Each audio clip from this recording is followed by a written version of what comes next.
change number 2, pay transparency before hiring an employee, right? So it's a recruitment kind of an area, how this directive impacts the recruitment. So there is this clause in the directive which says that in the introduction, to give the context, the lack of information on the pay range creates this asymmetry of information, and this asymmetry of information then limits the bargaining power of candidates, right? So that's the context. This is what directive says, that this is a challenge, and they want to solve this problem.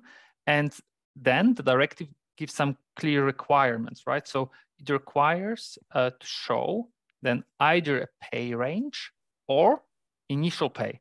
Now, initial pay most likely means that the starting amount that someone will be earning at the beginning, most likely.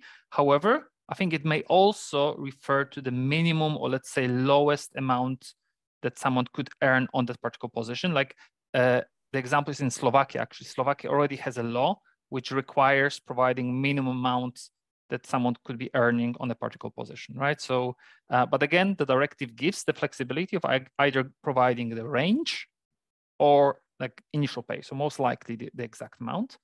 And then the key question is when this information needs to be provided. So here the directive is fairly broad and gives a few different options. So option number 1 is in the job offer, in the job ad. The second alternative is before the interview. Now, it does not say before the first interview, before the second or final, it's not clear.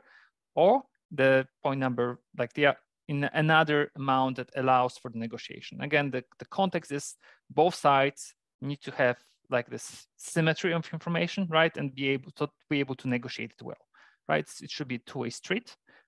So the text is very broad in this clause, as you can see. As Paulina said, each country will implement this into the local code. So we don't know, let's say, how Poland or Slovakia or Germany will implement it.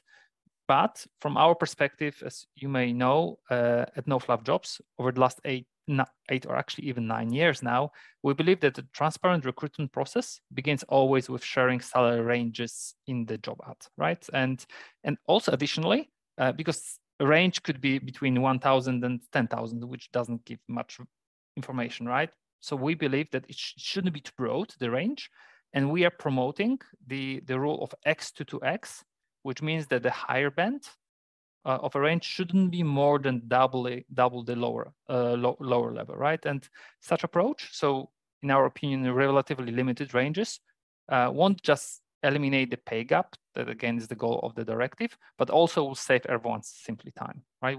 Because if we provide information at the later stage, at the final stage of the interview, there's a high chance that someone would just simply say no because they have no idea, and the proposed salary could be lower than what they are currently making, right? So that's our approach and our recommendation.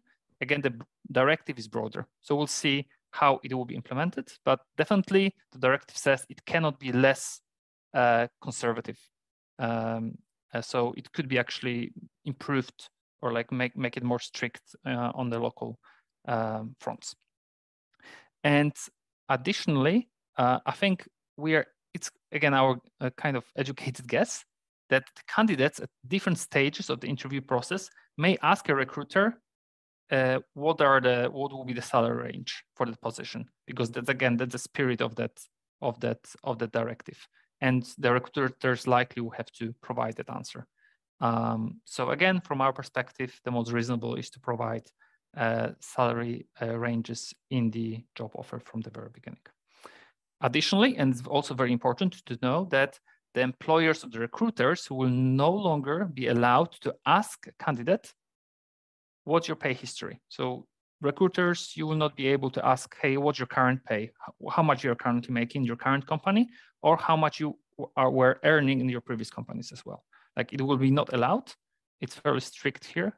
And the purpose of this point is to not allow a situation where a particular person is kind of glued to a low wage, even when switching companies, right? So that's also important change included in the directive. Great. So when it comes to the second change, what are the action points? As Tomek said, the first thing is to have and to share the information regarding the expected pay to the person or the team that's responsible for recruitment, and ideally for them to be able to publish it. But if the policy is different, at least for the recruiters to know what are the ranges.